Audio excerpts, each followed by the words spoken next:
Mark's speech is titled, Leave the Dogs Alone. Mark is working from his second advanced manual, The Entertaining Speaker. He's on project number 1, The Entertaining Speech. He has fond memories of growing up in Detroit and the love-hate relationship that he had with the neighborhood dogs. Mark will share one of his dog stories with us today. The title of Mark's speech is Leave Them Dogs Alone. Please join me in welcoming Mark Skipper.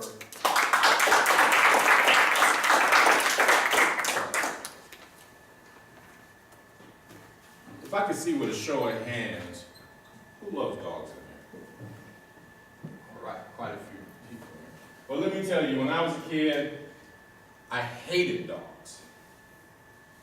The image that you have of dogs probably looks something more like this. A real cute baby dog, he's happy, he's smiling. Well, I grew up in Detroit. And dogs looked and were a little different than that kind of dog.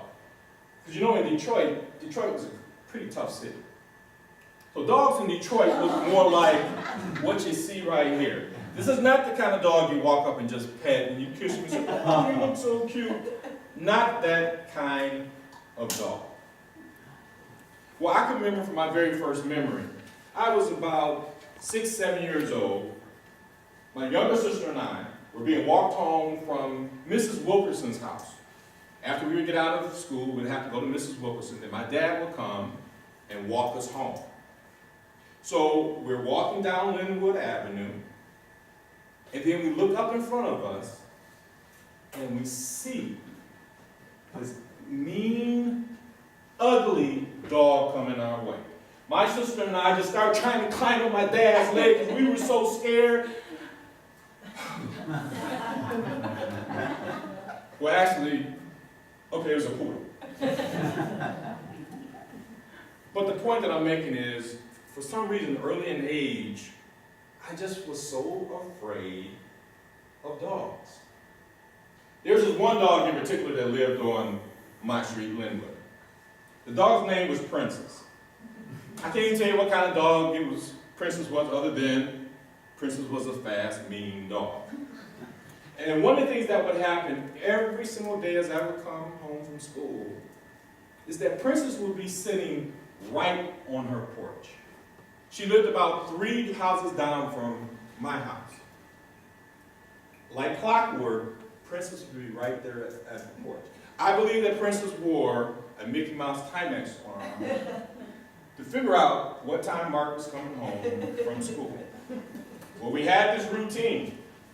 Once I got to the house right before hers, I knew it was on. And what I mean by when it was on, I would have to run like crazy to my house every single day. So this day was no different. I'm walking.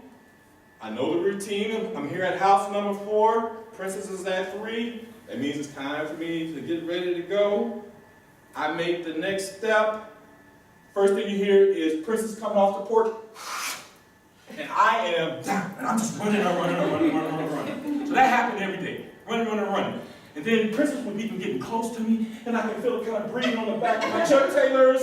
And do you know what Chuck Taylors are? Oh man, these were the toughest gym shoes at that time in Detroit. Black, white, blue, sometimes we would mix back our shoes. Kids were excited about Chuck Taylors.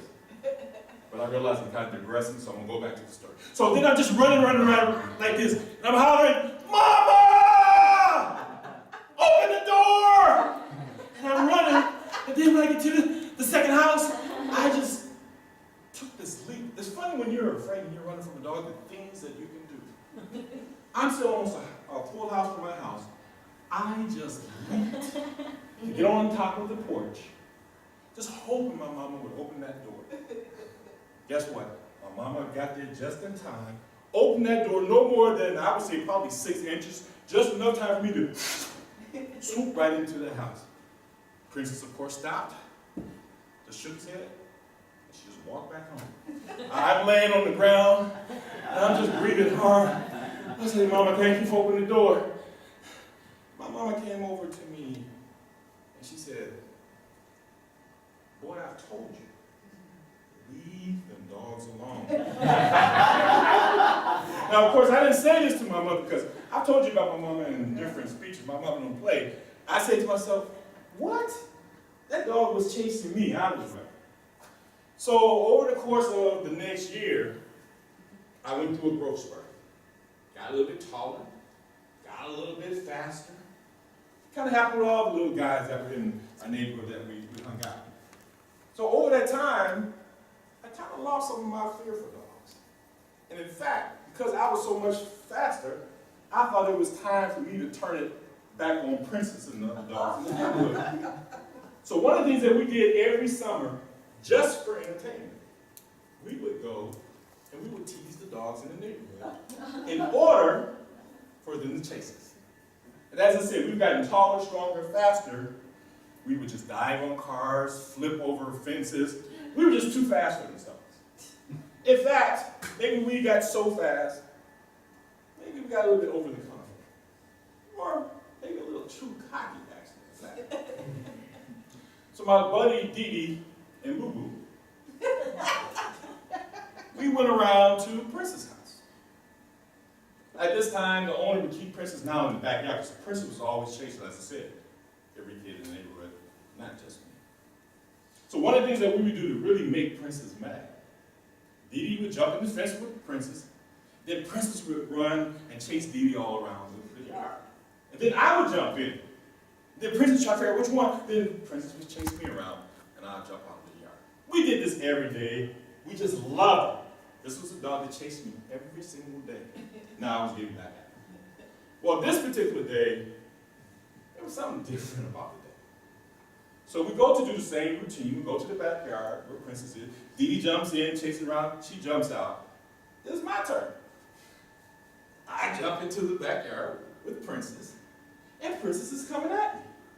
So then I'm doing my usual, I'm moving. Then I look back, and I notice that Princess is not running after me anymore.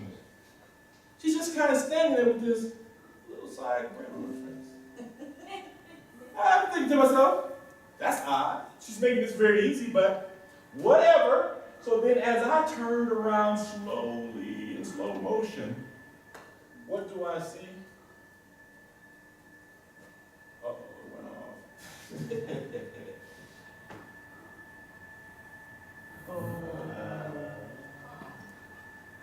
A dog that looks like he's been eating steroid biscuits. A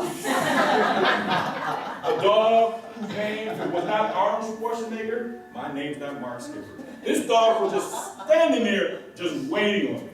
So what did I do? I had to put the brakes on my Chuck Taylors, and I slid down and stopped. I said, okay, talk, okay, I gotta figure this out. I have Arnold in front of me, Princess is behind me. What am I gonna do? I said, I'm gonna do what every brave Detroit teenager would do. I started to beg. Princess, please don't. Please, Princess, I didn't mean what I meant to say. Princess wasn't having it. She just kept walking towards me. Arnold, the dog, started walking towards me. So I'm just in the middle. It's like everything all of a sudden started going in slow motion as they both start getting faster and faster until they each got into a run, and then they leaped off the ground. So the only thing I could do was to just cover my head as they are both about to bite me. And okay, I'm gonna let you know what happens in my next speech.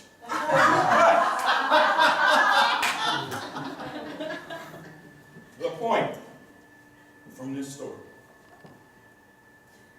is leave them dogs alone.